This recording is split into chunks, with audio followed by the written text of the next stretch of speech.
Good afternoon, everyone. Thank you for coming to the Crawfordsville, Montgomery County Chamber of Commerce State Financial Update Fireside Chat. We're very excited to be here, for you to be here today, and we're excited for this event. It's the first one that we've had, and I believe they're only going to maybe 3 locations in Indiana. So I feel very honored for our chamber to be able to host this for our community. There we go. An important component of the Chamber's mission of advancing a vibrant business community is advocating for and facilitating meaningful conversation between government and business entities.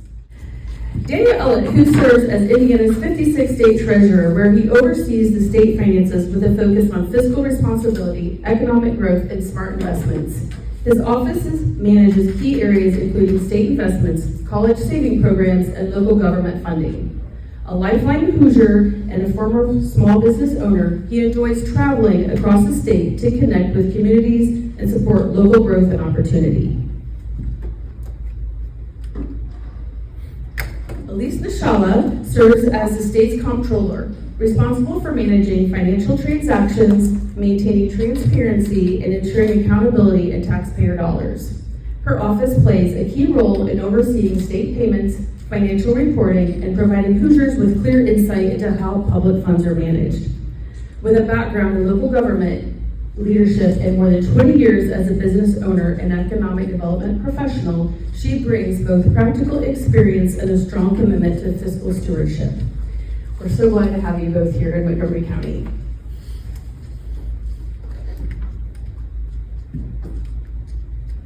I'll be guiding the conversation today with the state officials, and then following that, we will open up to the audience for questions.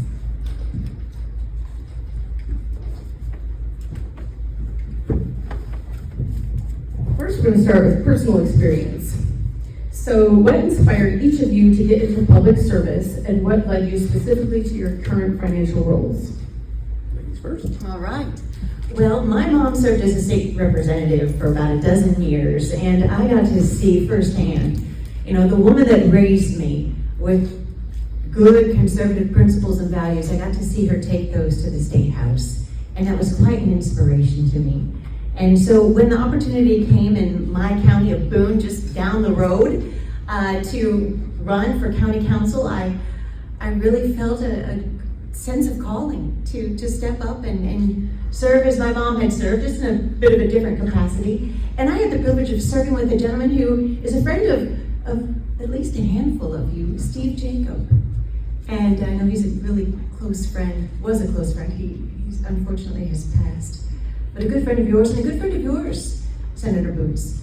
And he really took me under his wing and invested in me as a newly elected county official, and just grew in this passion for public service. There's more to the story. Do we go ahead and get into it now? I guess let's give him a few minutes. Let's anticipation. All right, we'll leave you hanging on that one. But that's how I initially got into serving. And I have to give a shout out to the fellow county officials I see here in the audience. It's our privilege as the State Comptroller's Office to work very closely with your auditor and treasurer. So greetings to you both. And I came from a very, I think, interesting background when I look back at it, but not the typical, what you would expect for someone who gets involved in elected office. I grew up in Jennings County, which, if you're not familiar, that's almost the Ohio River, southeastern Indiana. Probably the poorest rural township in the state of Indiana. And I grew up poor. Grew up in a beat-up rundown old trailer. But one thing I'll tell you about growing up poor is that you do have a strong sense of community, especially in the rural parts of the state. And my dad was a volunteer fireman, and my mother was one of those who, she worked hard. She served in the community. One thing I always noted about my parents, as poor as we were, my mother had this innate ability to find somebody who was worse off than us and find a way to help them. And so from my parents, I learned this idea that you're here to do more than just do things for yourself. When I was young, about 11 years old, because of our poverty, I didn't have a chance to do a lot of things like Little League and other things. I remember pushing a wheelbarrow of cement around one summer day with my dad on a project he was working on, and I'm thinking, this stinks. There's no way I want to do this.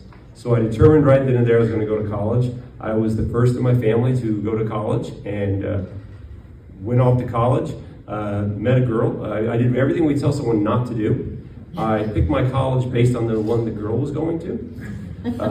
But in May, we will be married 31 years, so it was a really good choice for me.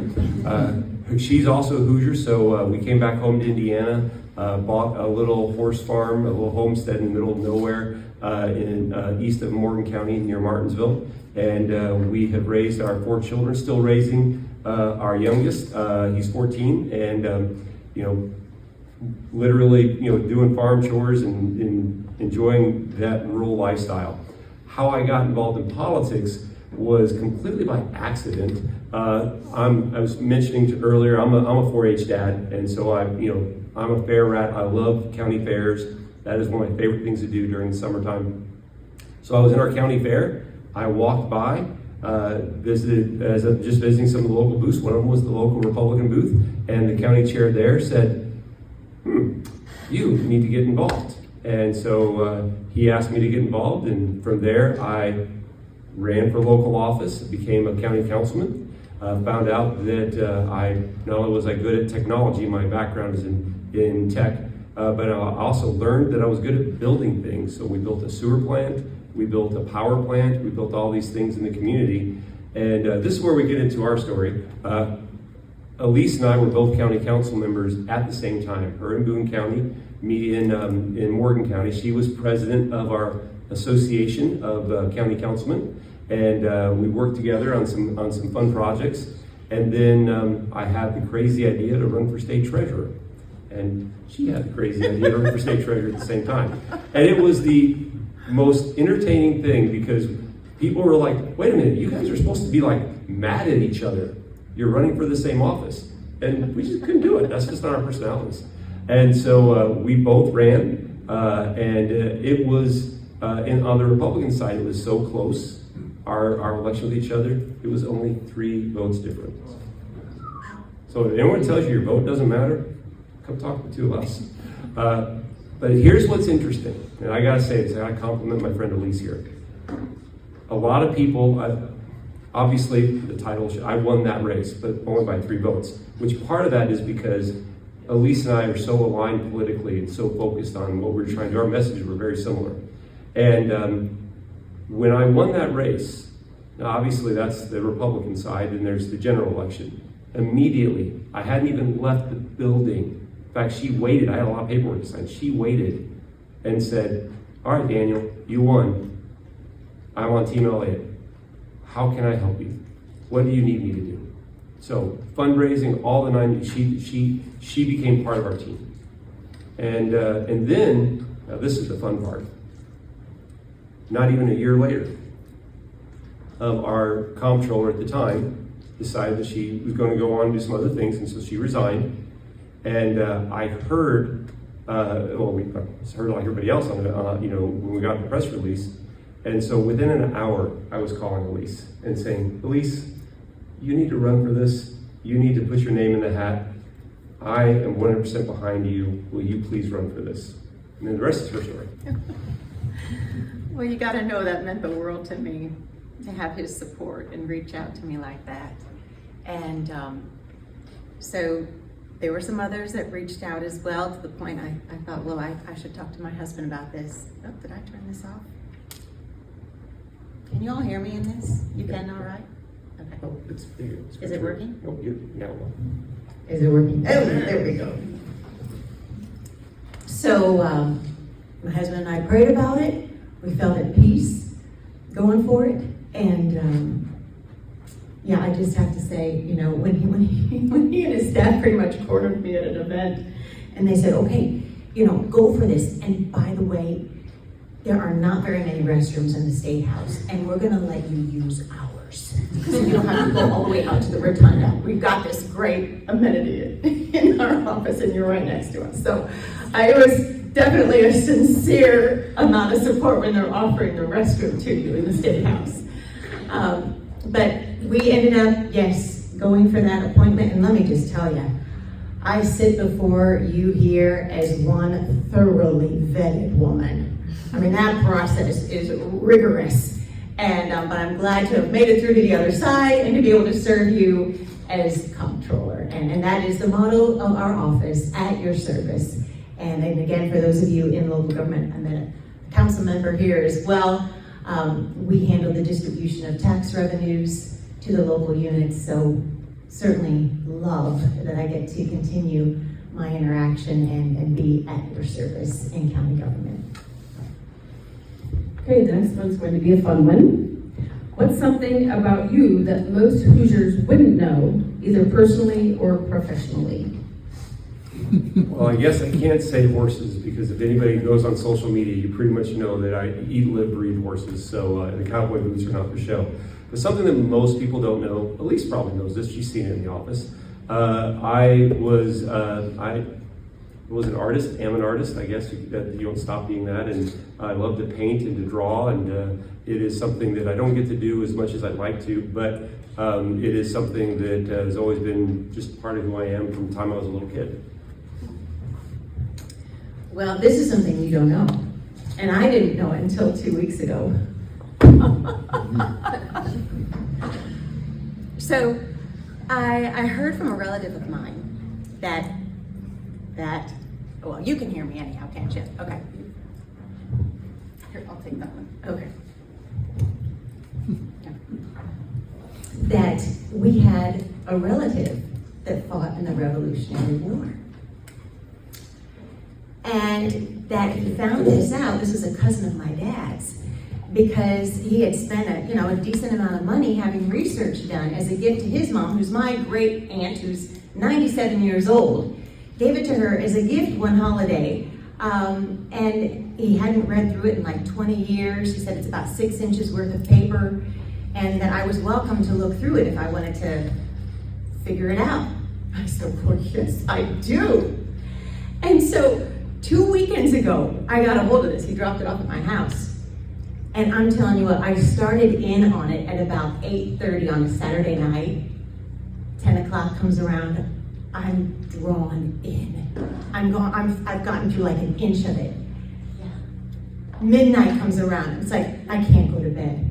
3 o'clock comes around, I'm like, oh my goodness, I can't believe what I just learned about my family. And I pulled an all-nighter going through all 6 inches of this paper. And so I found out.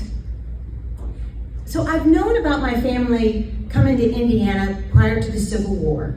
And my great-great-great-grandfather was a member of Indiana's 50th Volunteer Infantry Company H that went and fought in the South, and he became a POW at Andersonville and was fortunate by God's providence to survive that horrible place. But going back further than that, I had no idea. So our family came over in the 1600s from England. I haven't been able to figure out yet why. Obviously you think maybe it was because of religious reasons, because that's why so many of them did. So I just have to assume that at this point. But through those early generations, you do come to Colonel William Calloway, who was a colonel in the French and Indian War. And I have a copy, not an original copy, or even like a picture copy, but just like digital copy, of a letter that he sent to General George Washington, apprising him of the situation that they were facing and the seriousness of the situation. So, and then his son, Jacob Anderson, delivered this letter to George Washington. There's a note on the letter about that. Well, Jacob Anderson married his daughter, so he is my great-great-great-great-great-great-grandfather as well. And he fought in the Revolutionary War. Jacob did. So, anyhow, I'm just still digesting some of this, and go America. Fun to learn this in the 250th anniversary of our country. I haven't even shared this with our children yet. So you all know, because my kids are all grown. One lives in DC working, 2 are up at Purdue, the other one's in town, but I'm waiting for us all to get together. I'm gonna share this as a gift with them to help commemorate this amazing year in our country's history. Thank Thank you. That's fun. Many people don't fully understand what the Comptroller and the Treasurer do. Can you please give us an inside look? All right. So the name of our office was changed in the Constitution a few years ago, so you had the opportunity to vote on this if you recall that being on the ballot. The reason that the legislature initiated the change was because we do not audit in our office. That is a function of the State Board of Accounts. So what we do is we handle the accounting and the reporting of the state's money. Payroll, we pay all the state's bills. As I mentioned, we distribute tax revenues to the local units, and we also administer the Indiana Transparency Portal, which puts the financial information of the state of Indiana at your fingertips. And one of the things that we are getting ready to unveil here in just a few months is we are adding a new feature to the Transparency Portal, and that is the federal dollars that come to the state of Indiana and how those dollars are spent to get as much sunlight on those dollars as possible. So we welcome you all visiting the Transparency Portal, looking it over, because we want everybody's help to make sure we've rooted out all fraud, waste, and abuse. It's just a good thing, and the time is right because we've received a lot of federal money ever since COVID. Prior to COVID, it was between $12 and $14 billion annually. COVID came, shot up to 26.4, and it has remained at an elevated level since. And so this last fiscal year, we received just over $22 billion from the federal government. So we need to have everybody's eyes on that money. Now, one of the great things about the Indiana Constitution is we all are familiar with it. We learned in school about checks and balances. You have the judicial, you have the legislative, and you have the executive, which Comptroller Nieshalla and I are part of. But there's also a check and a balance within the executive in our Constitution. So everyone knows what the governor does. They think, oh, the governor runs the government for the state of Indiana. Yes and no. He runs the people. Elise, as she just illustrated, she actually is the one who signs the checks, makes sure the bills are paid, makes sure that all those things are happening as they need to. My job is to manage the money. I don't get to write a single check. That's Elise's job. I don't get to tell the employees of the state what to do. That's the governor's job. But I get to manage all of the money. And that also means, aside from managing the money, I am the chief investment officer of the state of Indiana. I have this really cool job that allows me to invest money. Every dollar that I invest is a dollar we don't have to tax Hoosiers. Frankly, that's the coolest job ever. But also, I run 5 different quasi-governmental agencies, from college savings. So if any of you are using a 529 account, my office runs that. I also run the investable accounts, which are for people who have disabilities, help them save. I also run a little-known agency called the Indiana Bond Bank. And the Indiana Bond Bank is a tool that's utilized to help communities invest. So if they're looking to fund projects, a lot of us hear of really big projects like the Leap District and others, but there's a lot that goes on in local communities. A wastewater treatment facility, a courthouse renovation, a park. That's what my office does. We help them fund those projects. And then the other one, which is and I say this because most of those things that I pointed out are something that is very common for treasurers across the country. But the one thing that is unique only to the state of Indiana, I am the only treasurer in the country that gets to run 911. The entire 911 system for the state of Indiana is under my purview. I am the chair of that organization. And let's be honest, it's a great big computer network. And you put a software engineer, you put the state's biggest nerd in charge of the state's biggest network. It is so much fun. There's a lot that goes on cybersecurity end, on the technical end, and on helping fund local governments to the ability for their own local 911 centers. Aside from that, I also sit on 19 different boards. In fact, Comptroller Nieshalla and I are on a lot of those boards together, including we are part of the board that manages the Indiana Public Retirement System, which is a $50 billion board. And I need to correct myself, if I may. I was having a good conversation today about the balanced budget amendment that the state of Indiana passed in 2018 with 71% of support from voters. That's the one one that you've already voted on, not the name change. That's going to be coming up on the 2027 ballot, so excuse my error there. How would you describe the current financial health of Indiana, and what are we doing well, and where do we need to improve? So, how would I describe the current financial situation in Indiana?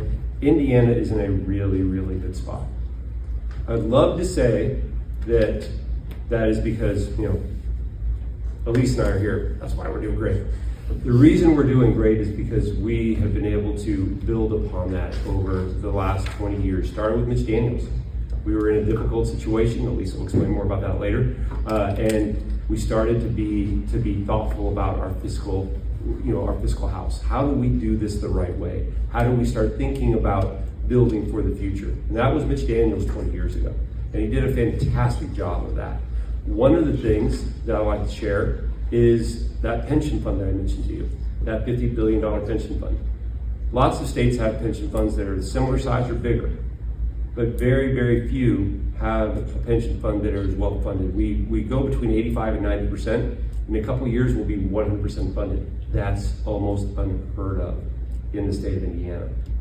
What we also are doing well, and these are happening because of people like Senator Booth, who have worked hard at making sure we put instead of taking our extra money and spending it on things, we said, hey, we're going to pay down that debt that's owed to teachers and to firemen and to police officers.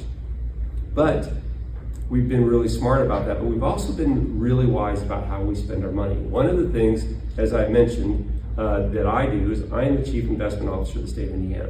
What that means is my job is to invest dollars. And the better return I get, the better for Hoosiers.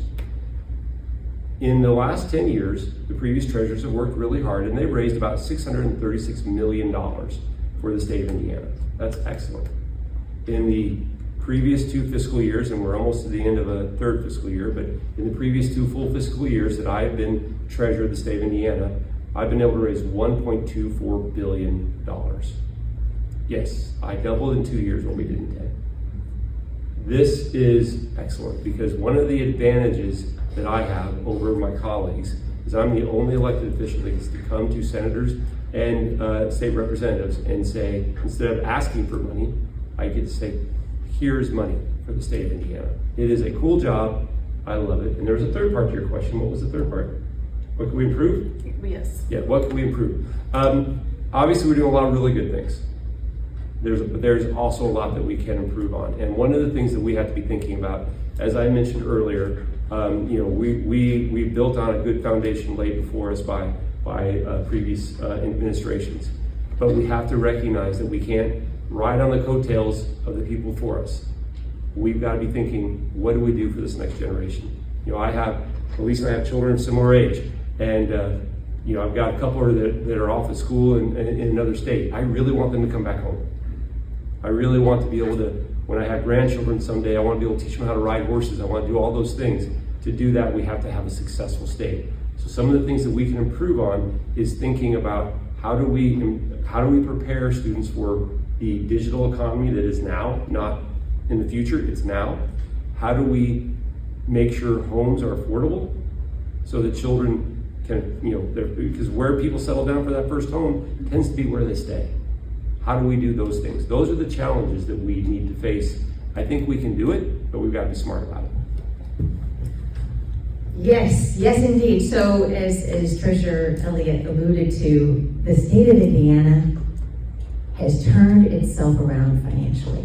Just like we've turned ourselves around football-wise, Hoosiers, we've turned ourselves around financially. So, 20 plus years ago, we had a great amount of debt. And we had taken a $2 billion reserve and just spent it down to over $700 million in debt. And in fiscal year 2002, we closed that year's books with 6 cents cash on hand. For a state government, that is really poor conducting of governance. And the only reason we were able to close our books in the black, so to speak, is that we delayed major payments to school districts. So a lot of work has taken place since then. Number one, passing that balanced budget amendment. Number two, allowing pension funds to be invested in index funds where we could take advantage of a growing market. And then, of course, just good old-fashioned financial discipline that you all and I have to incorporate in our families and in our businesses and in our communities, and making sure that the state of Indiana was doing its part to live in that manner. So yes, a big shout out to Senator Boots here with us today and all of the legislators that were a part of this successful turnaround story for Indiana, because now we are a long-term model of fiscal responsibility at this point. With that 6 cents this last fiscal year has turned into $676 million. That $676 million rolls into other reserve funds for a total of $2.5 billion in cash reserves, which goes a long way to making sure that Indiana is stable. It provides up to 40 days of operations should we face a crisis. So we can say with full confidence that you can count on the state of Indiana. And that amount of reserves is also very critical to making sure that we can earn, again, a AAA credit rating from the 3 major rating agencies of Standard & Poor's, Fitch, and Moody's, which we have done. So it is really good to be a business, a family, a bank, and a local unit of government in the state of Indiana. It's a solid rock of a foundation. Now, as hard as we've worked to be in this position as a state, we both share a lot of concerns with you on the rapidly dissolving financial position of our country under the monstrosity of a debt burden of $39 trillion. And I think we'll probably get to that discussion here perhaps in the next question. It's not the next question, but it's coming up. For the average person or business owner here in Montgomery County, what does all of this actually mean for us day to day? So again, you can count on the state of Indiana to be there for you. Those of you who are teachers, firefighters, public employees, you can count on your pensions. Senator Boots, it's going to be there for you too. So that's really the good news here in Indiana. In fact, we are now the 4th lowest debt per capita state in the nation. So that just translates into freedom. It just translates into financial flexibility and assurances. What was the question again? For the average person and business owner in Montgomery County, what does all of this mean for us day to day? Okay, I think that pretty much sums it up. You can count on the state of Indiana, and it's really good to be here as a Hoosier, as a business, bank, family, etc. Indiana, a year or two ago, was rated by Forbes to be the number one best state to build a business. Elise is a small business owner, as am I. I know we're government officials now, but honestly, I'm still an entrepreneur. That's who I am. I can't help it. I was a member of my Chamber of Commerce, and frankly, I've been traveling around the state. That's why I'm not doing my own local Chamber of Commerce right now. But that puts Indiana in a great place if you want to start a business. If you're in local government or you're connected, which almost all of us are, think about this. If you're looking for a way to be able to bond something through, say, the Indiana Bond Bank, you can come to my office and we are able to get some of the best rates, especially if you're a small community. Think about, this isn't just something that applies to a big city. If you're a small rural community, I was just in Sullivan, Indiana today. Sullivan, not the county, the city, very small city. When they have a need, one of the things we were talking about is a need that they have for replacing some old antiquated water lines. I mean, this stuff was built 70 years ago. And so they're looking at that. That may seem like not a big deal, but it really is. Because they don't have to say, wait a minute, we're a small community. We don't go get a loan very often, so we don't have a big credit rating. They get to use the state of Indiana's credit rating. That's what that means. And we're able to help them spend more of that money on the project. Which again, these things, I know, they don't even get in the local paper. A sewer plant, water lines, a fire truck may not seem like a big deal to the Indy Star, but it's a really big deal to our communities. And that is what being in this kind of financial position allows us to do. So this is the analogy that I like to use. At least heard me say this before. Think about if you want to go buy a car. Well, if you don't have a good job and you haven't paid your bills very well in the past, then what's the chance of getting a good car loan? You're either not going to get it or the interest rate's going to be really high. Now, what if you have a great job, you always pay your bills on time, you have no issues, your credit is great. When you go out there and get that car, you're going to say, well, I just want that old pickup truck. And they're oh no, we want to give you this Cadillac. No, I'm good with the truck. You'll be able to get that truck like that. That's what us being in this kind of position as a state, what my office can do for local governments, that's what that means. It allows us, to Elise's point, the freedom to be able to deal with the needs when they arise. And Daniel, you mentioned a really good stat there, and a couple of others that come to mind are in the publication Rich States, Poor States for 2025 that's put out by Elliott, which is the American Legislative Exchange Council. The state of Indiana is ranked 3rd in economic outlook. And the growth rate for our gross state product is twice that of Illinois and Ohio, 3 times that of Kentucky's, and 6 times that of Michigan's. So all of the good work that we've been doing to be financially responsible, it bears good fruit, and we can all enjoy that. How do you work together to serve taxpayers? Well, when the money comes in, you invest it. When the money needs to go out, we take it from you and we put it to work. There is literally a door between our 2 offices. And our staff every day, now they do this digitally, they don't have to go through the door anymore, but back in the day, we would have the treasurer's office say, okay, here's how much money we have. We would go reconcile with whatever was spent, and we had to reconcile down to the penny. But we still have to do that every day. Now we do computers, and people don't have to leave their desks anymore to do it, but I love that symbol of that door between our 2 offices. We work hand in hand all the time. If you see the number of boards that Elise and I sit on, because it's important that you have the 2 financial officers of the state.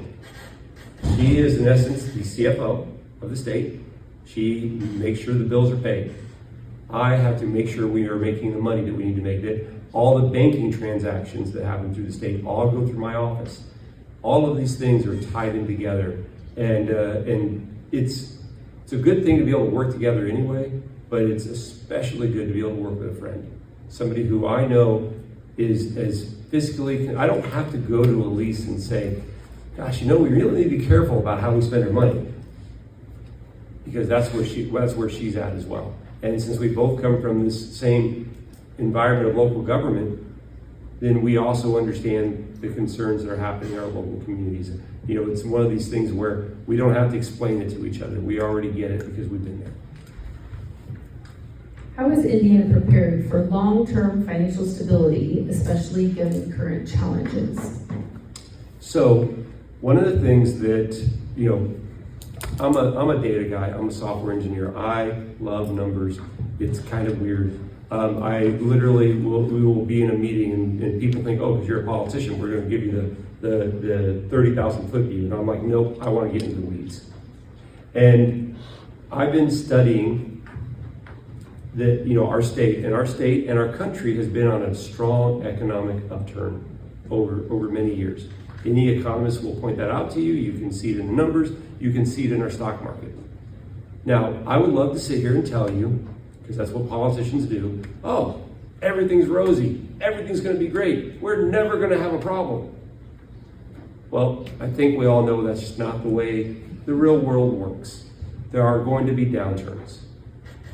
But being in the position where we have the reserves that Elise has mentioned, that we have the good fiscal discipline that has been mentioned by our General Assembly, by our governor, having the ability to invest. Part of the reason I've been able to make such a good return on our investment is because I've had funds to invest. You know, imagine if I didn't have the funds to invest. It didn't matter how good the market was. Wouldn't be able to make any money. Now, when we get into that downturn, that will happen, and there are always downturns.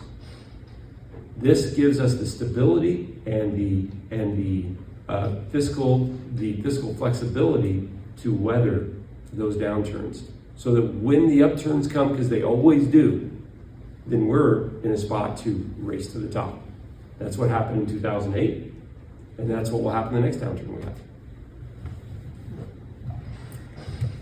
Yeah, so the main vulnerability that I see, I know Daniel joins me in this, and that is related to the federal debt. As hard as we've worked to put ourselves in a very strong financial position, the fact that the interest payment alone on $39 trillion of debt is greater than $1 trillion, which is greater than the annual budget for the United States military. It's also greater than the annual budget for Medicare. It is the fastest growing line item in the federal budget, and it will eclipse Social Security, which is the largest line item. This is a huge concern because we also understand that every dollar from the federal government that comes to the state of Indiana, which it's about 44% of our budget, every one of those dollars is borrowed. And as we are pushing, and this is how we're pushing for fiscal solvency at the federal level, when I came on board as the Comptroller, this issue had weighed on my mind for quite some time, being a mom, thinking about the future, working hard to pass on a great community, a great state to the kids. And what are we going to do about the country? There's something not good happening there. And as well as a county councilwoman, I wasn't quite sure what I could do, but it was bothersome to me. So when I did have this opportunity to come on board as a financial officer for our state, I thought, you know, so help me God, I got to step up and do something here and figure out what that something is.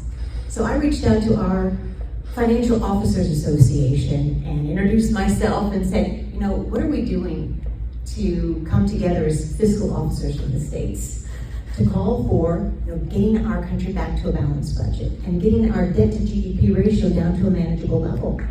And they said, well, you know, we haven't done anything on that policy front yet.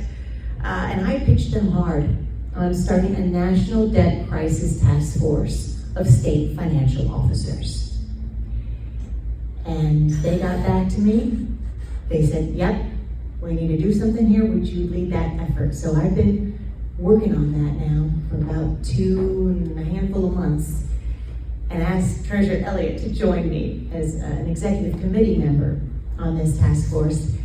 And we now have 37 state financial officers from across the country that have joined us.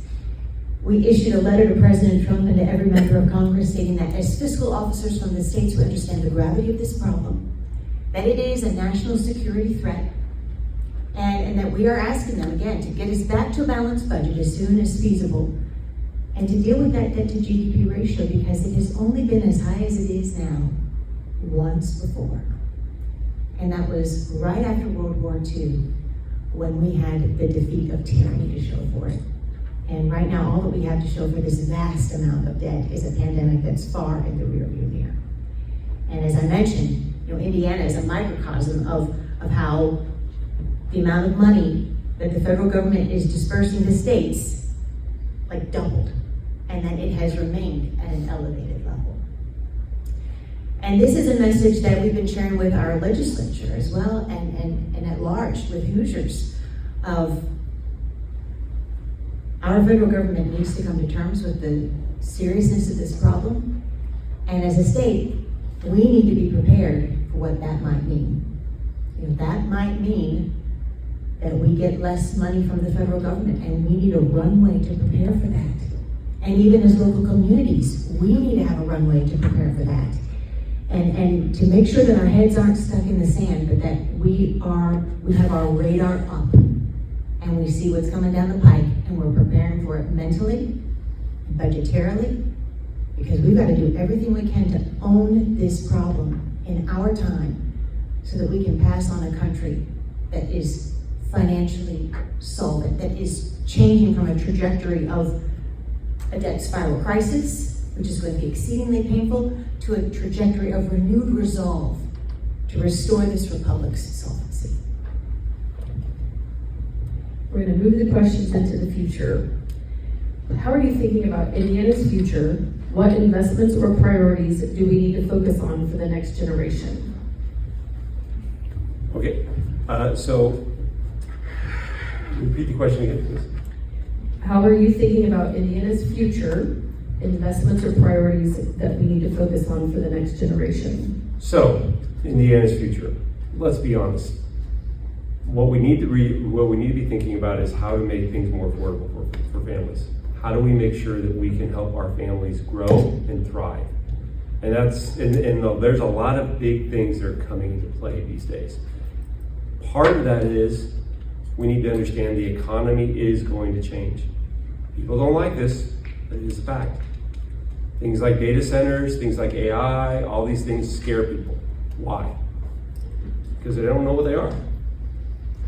How many of you remember back in the days back in the 90s when the internet became a big thing?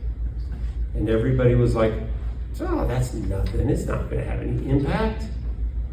I remember people telling me, oh, well, jobs like yours are only those, I'm a coder, jobs like yours are only good for .coms. And I remember coming back to Indiana telling family and friends, I'm gonna start a software company here. And people tell me, no one needs that here. We got Eli Lilly, we got Cummins. Well, can you imagine them without databases now or without using the internet as a tool? AI is the same thing. AI is scary because we don't know about it. And there are jobs that will go away. Sorry, it's just a fact. But I remember back in the day when I was in school, a class where they taught me how to do copy and paste for newspapers, where you pasted things over here and they did all that and did it all by hand. Can you imagine doing that by hand today? No, we use computers for that. My daughter is in college right now getting a degree in cybersecurity. I'm not that old. When I was in college, there was no such degree in cybersecurity.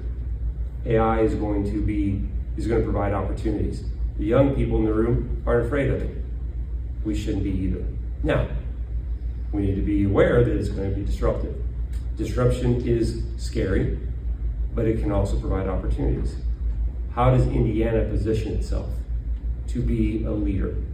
How does Indiana position itself in a world where now it doesn't matter where that factory job is? Remember, we used to always measure success by this Chamber of Commerce. How many jobs is that factory bringing to our city? Remember that? That wasn't that long ago. Well, guess what? I know at least one person here, doesn't matter where they work. They can work anywhere. That's the future. How do we deal with that? Those questions are questions for the state. Those are questions for local government. And these are things that we can address if we're smart about it. We have some great opportunities. Indiana, I like to coin this because a lot of people don't realize this, or I like to point this out. Remember, we used to be called the Crossroads of America. We still kind of consider ourselves that. And that's because back in the day, we used to have rivers back in the early days of our state. And all these rivers interconnected. And so you could move things from one place across the state to the next state. And then we developed this thing called railroad. And so we had railroads coming all. How many railroads go through this county? And cities that exist because it was a stopping point for a railroad back in the day. And then in my grandparents' and parents' generation, the interstate system. That helped create an even stronger economy for Indiana. Yes, some of those goods were crossing back and forth, but that helped build us. We are the digital crossroads of America too. Most people don't know this. We have very large data pipes, fiber cables, huge fiber cables. One of them is the largest in the Western Hemisphere. They go right through the middle of our state, connecting New York, LA, Chicago, all those communities, they all go right through here. There are opportunities. There are tremendous opportunities. we have to be smart enough to say, and brave enough, bold enough to say, you know what, we're gonna grab that opportunity and do something with it. That's our challenge. Yes, that's good. I'd like to highlight Indiana as a leader on this national debt front, if I may. So our governor, Mike Braun, when he was a United States Senator back just in 2024, authored U.S. Senate Resolution 600 that brought before the whole floor of the Senate this vote on calling out the national debt as a national security threat, and that deficit spending is, quote, reckless, irresponsible, and dangerous for our country, and it passed unanimously.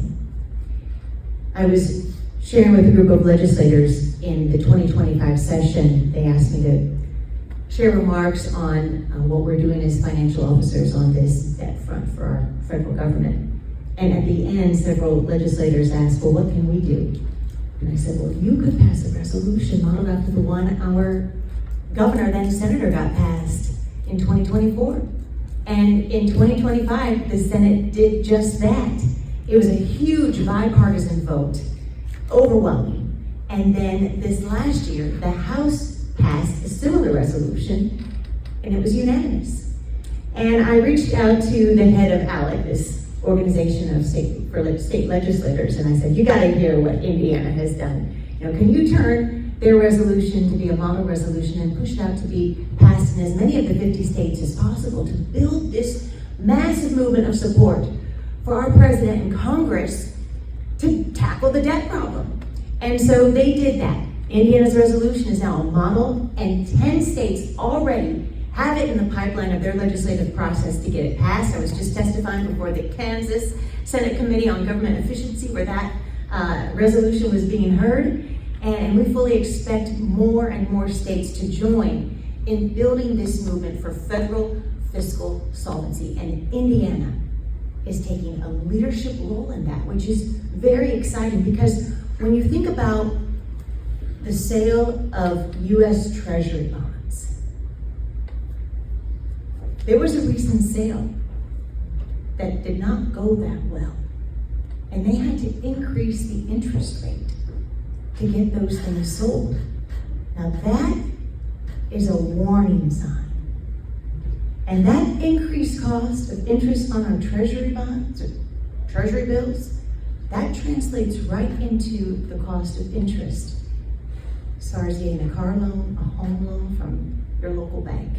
Now it can be artificially lowered, but there is a pressure on those interest rates that comes from this debt problem. And we've got to get this situation brought under control. We can either deal with it now in a planned, controlled, strategic fashion, with a plan of, okay, where can we be to restore the fiscal solvency of this country? If we get to work now, right, where could we be in 2035, 45, 55? And may we do that versus waiting for that painful crash that none of us want to see for the sake of our families, our businesses, etc. So Indiana is taking a leadership role, and it's essential for the future of our state and for the great country that we love. From a business perspective, what should employees and employers and local leaders be thinking about as we look ahead? Well, I would pay close attention to the legislature continuing to keep us on a strong path of fiscal responsibility, certainly having a constitutional amendment that obligates them to keep us with a balanced budget, and that provides great assurances. And then at the federal level, I would reach out to Congressman Baird. He understands the seriousness of this problem. Let him know that he has your support to make the hard decisions, because Medicare and Social Security are set to become insolvent in the early 2030s. And those are going to be some difficult decisions that they face in the not too far future. And we need solutions for how to make those programs for the long term viable for the most vulnerable, versus raising the debt ceiling and driving us deeper and deeper in the red. I would say for our business owners, first off, thank you. Because the reality is our communities need you. You are the lifeblood of the community. The businesses are what help people be able to, whether it's co-shopping or live in a community where, okay, I can have a good job, I can have an opportunity, I can do the things I want to do. I can be the 4-H leader or the Little League coach because of the businesses in the community. You are the lifeblood of every community in the state of Indiana. I know politicians come up here and say that to you every day. But I know Elise and I both, it wasn't that long ago, we were sitting down there. We understand how important small businesses are for the state of Indiana, for Montgomery County, for every community in the state. So thank you, and keep doing what you're doing. But also what I would tell you, how you can make a difference, is there are lobbyists that come and talk to us all day long. Senator, how many lobbyists were trying to grab you in the hallway whenever you couldn't even walk down? I've seen what happens. The lobbyists will grab you, and what you think you're just walking down the hall to go talk to a friend, it's going to take you 5 minutes, it'll take you an hour. But here's the thing. Every elected official I know, when we have the chance to talk to you versus a lobbyist, it is that much more powerful. When you are talking about your concerns, hey, I'm having a problem, my business can't do this because of this regulation, or my business needs this kind of help, or my community can't succeed because of this, that has impact. So be vocal, and don't just talk to us when we come to a meeting like this. It's okay, we love it, that's why we do it. But also, reach out to us, reach out to our offices. I can tell you, if you talk to anyone in my office, I'm probably gonna, if you don't talk to me directly, I'm gonna hear about it within 10 minutes. Maybe the next day if I'm traveling around the state. But that is, most of us who are in elected office want to hear from you, not the lobbyists. We want to hear what your real struggles are. That drives what we do. Today I was visiting with some folks in Greene County and hearing some of their concerns and seeing what they were dealing with helped me say, okay, here are some problems we need to work on. That's real, and we need to hear what's real. Because the lobbyists, some of them are great, and they're experts, but almost every single one of them, if not all of them, are paid. So guess what? They're gonna be talking about whoever pays them the most. You guys are not. So please, reach out to us, not just us, your local leaders, your state reps, your state senators, your federal, Senator Banks, Senator Young, Congressman Baird. He's my congressman too. I'm literally at the southeastern corner of the district. But the nice thing is, I know he'll listen. What innovations are you most proud of that have improved transparency, efficiency, or service for Hoosiers? Two things I love to share. There's a lot of things that my office has done, and honestly, I have a couple of them are here. I have the most amazing staff. I'm sure Elise will say the same thing about hers, but I got here first, so I can say my staff's amazing first. But here's the thing. We have a great team, and one of the things that we get to do is, there's two things I want to share with you that shows how our team functions.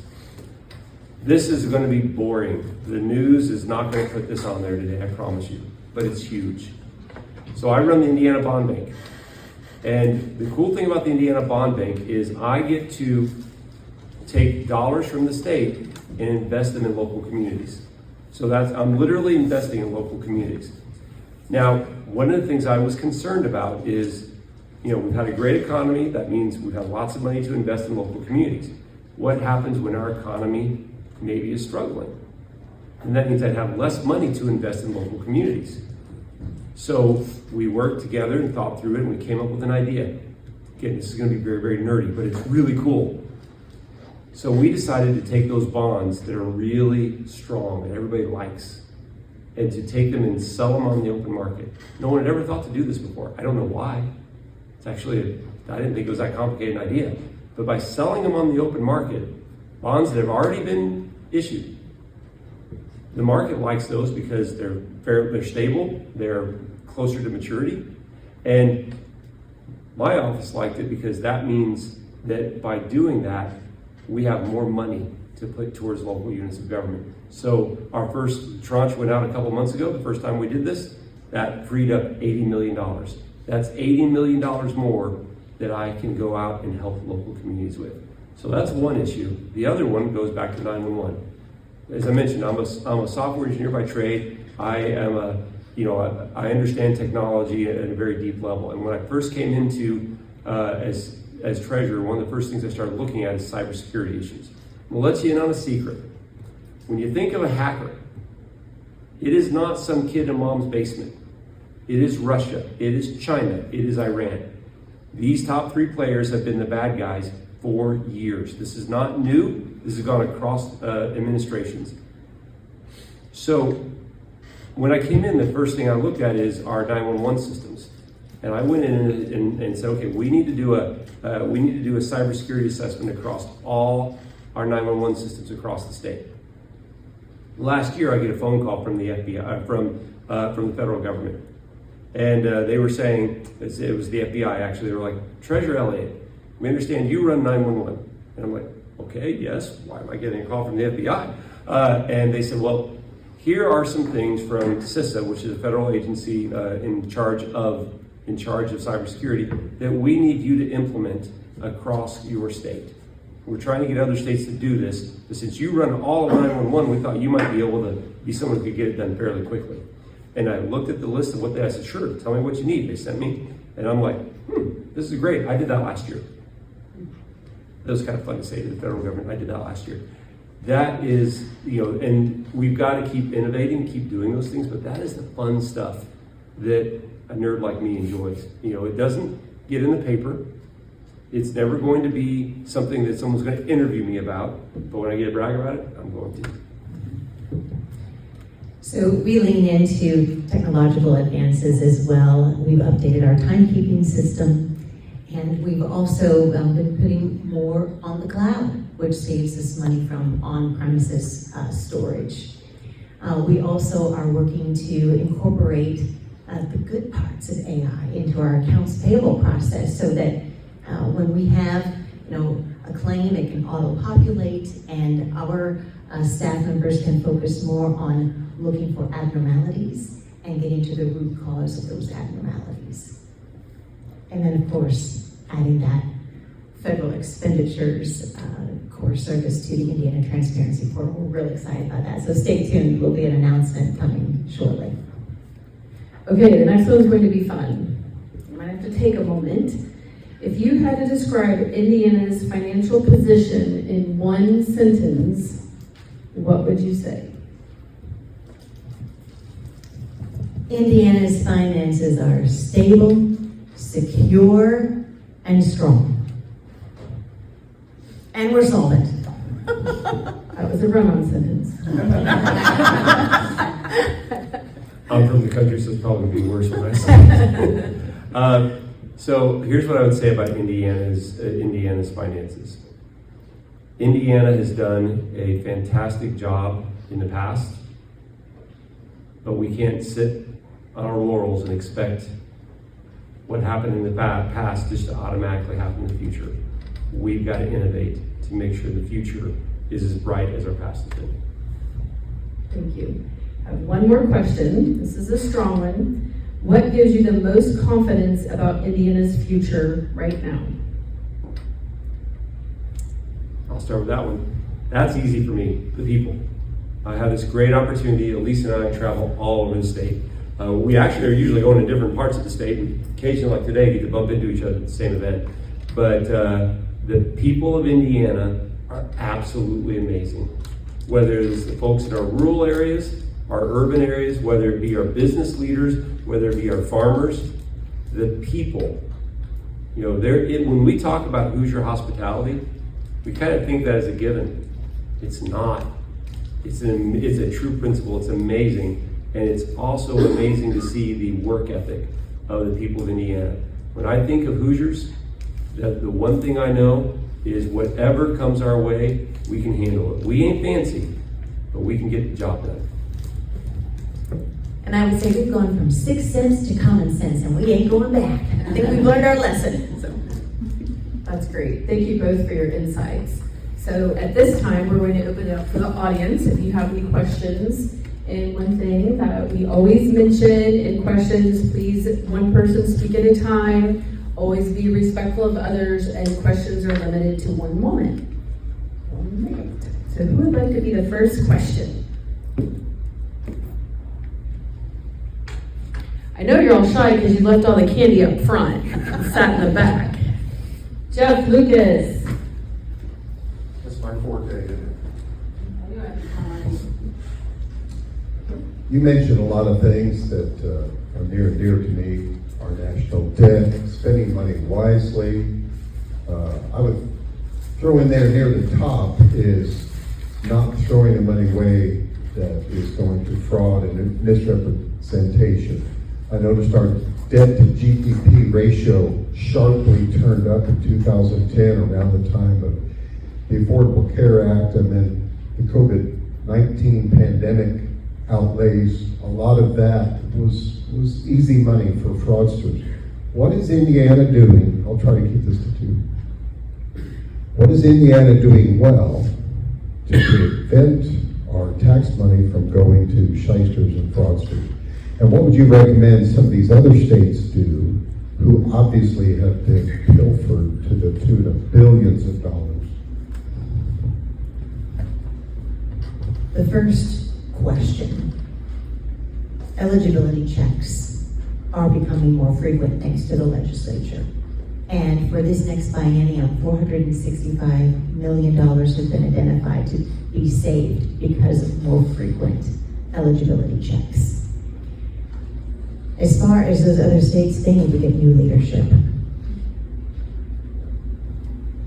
I would say what we've done well, just recently a law was passed that said that if you're going to receive benefits, welfare benefits for those who may have struggled working or struggle finding jobs, you need to do a couple different things, which I think these are all good things. You need to either be in school, that's good. I am totally comfortable saying, all right, we're gonna help somebody out, so they can get that education they need so they no longer will be poor. As someone who grew up poor, yeah, I remember the welfare cheese. I remember it well.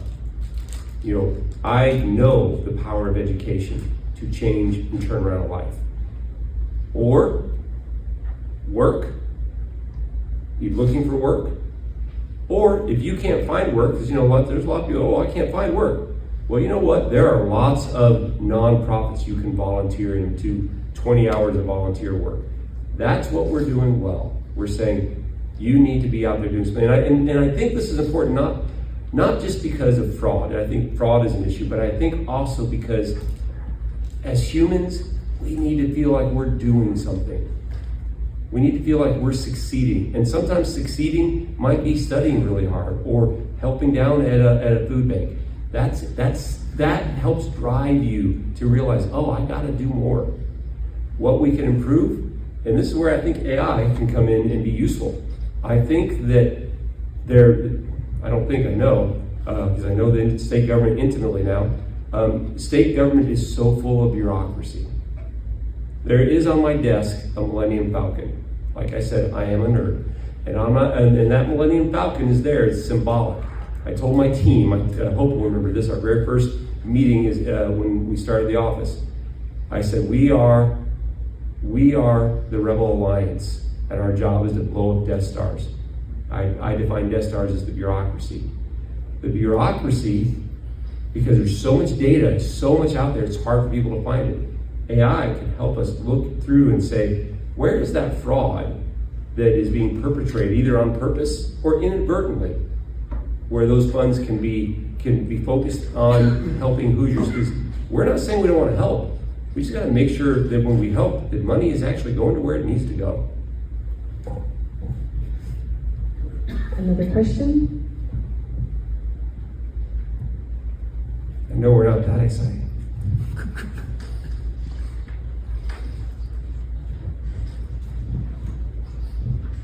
You talked about the federal money. What is most of that for? A lot of it is for Medicaid in the state of Indiana. Medicaid has ballooned our budget. This is the danger of federal money. Now, I'm going to sound like a Reagan conservative conspiracy theorist here, guys, but there's some truth to this. When the federal government says, hey, here's free money, it's never free. There's always a cost. And oftentimes, and this is on purpose, oftentimes the federal government will say, we're going to give this money, knowing full well at some point the federal government's going to say, okay, we're going to take that money back. But at that point, you as a state have already used that money on these programs. And who wants to take away a program from people in need? No one does. But then you get into a spot where, and this is what's happening right now, I've had this conversation with our General Assembly. The cost of, at the rate the increase of Medicaid is causing on the state budget, we will be soon having to decide, do we pay for Medicaid needs or do we pay for our children's schooling?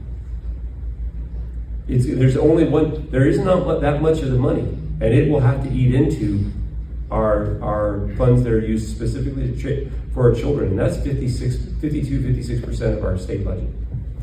And those three programs of Medicaid, Medicare, and Social Security, those have been the holy grail that no one has wanted to touch. And we cannot afford to maintain that position any longer because there's no way to deal with this funding problem without restructuring them so that for the long term, again, they're viable for the most vulnerable. Because when Medicare and Social Security were first developed, the life expectancy of Americans was 15 years less. So there's no way that those programs can continue to deliver on those promises when you have a major variable change like that has changed. And we're not having enough children, just gonna say it. I see someone who's changing the trend there. That sounds silly. Wait a minute, they're not having enough children. That shouldn't matter. Yeah, it does. We are 1.6. Our birth rate in the United States is 1.6. You know what that means? That's not enough to replace the people there right now. These are numbers, and no one likes, again, I'm a nerd, no one likes to talk numbers because it does make you feel good, but it's the reality. So you throw an aging population, and we're not having enough children, which means there are not enough children going into the workforce, then how are we going to sustain it? Who has the next question?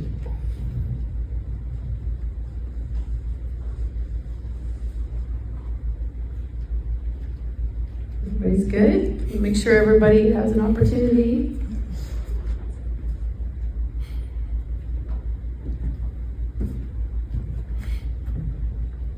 Last call.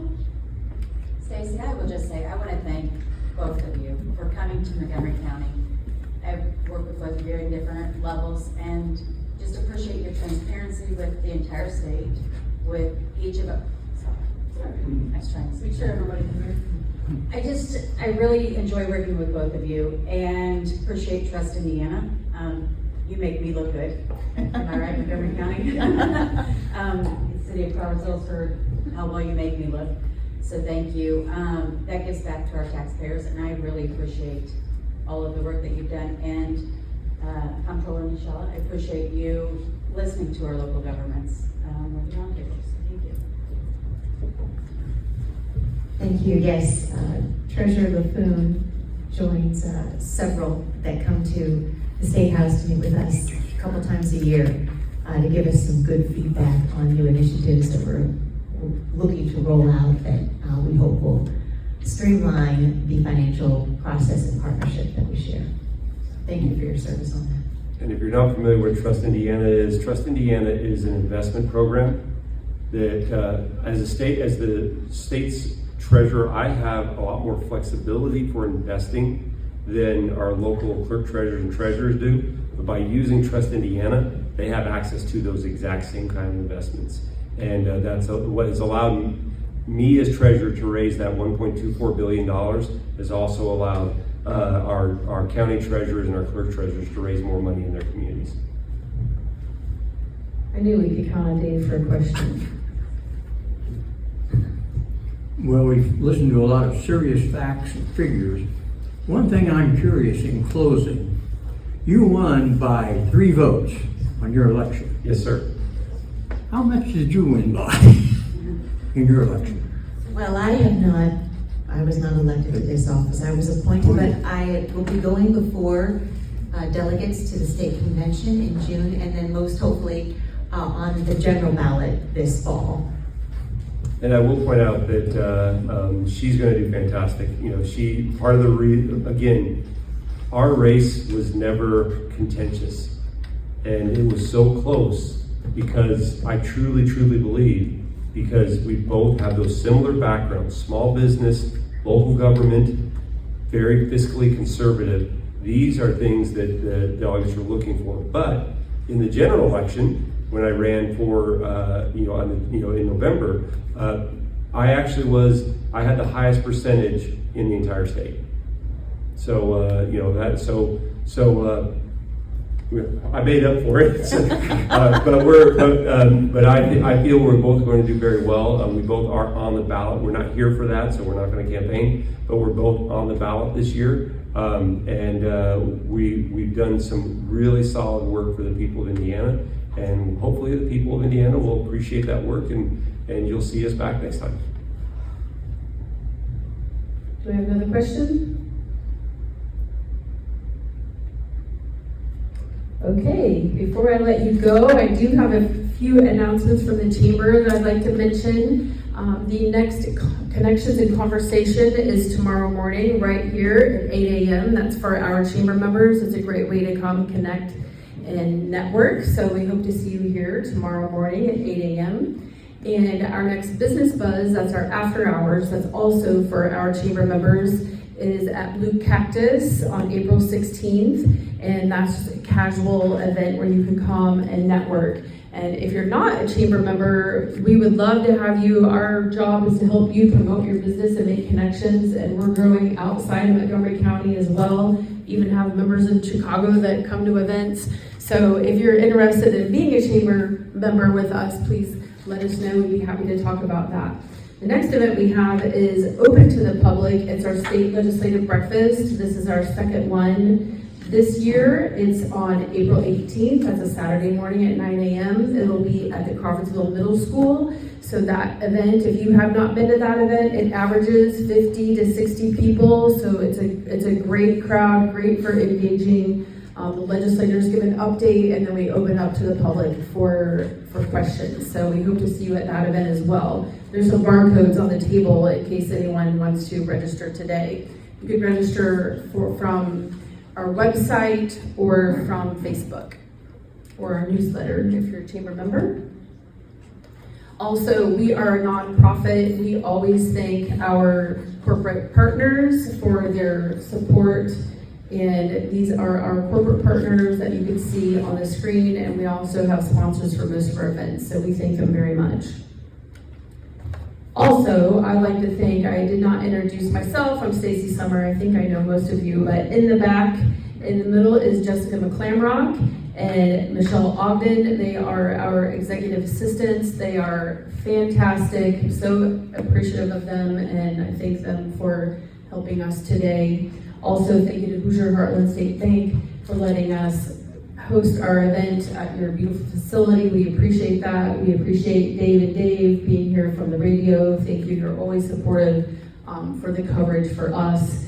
And a special thank you to State Treasurer Daniel Elliott and State Comptroller Elise Nieshalla. Thank you for taking the time. Thank you for coming. And Randy, thank you for choosing to call Montgomery County. So I'm very happy that I received the phone call and so pleased that you were here today.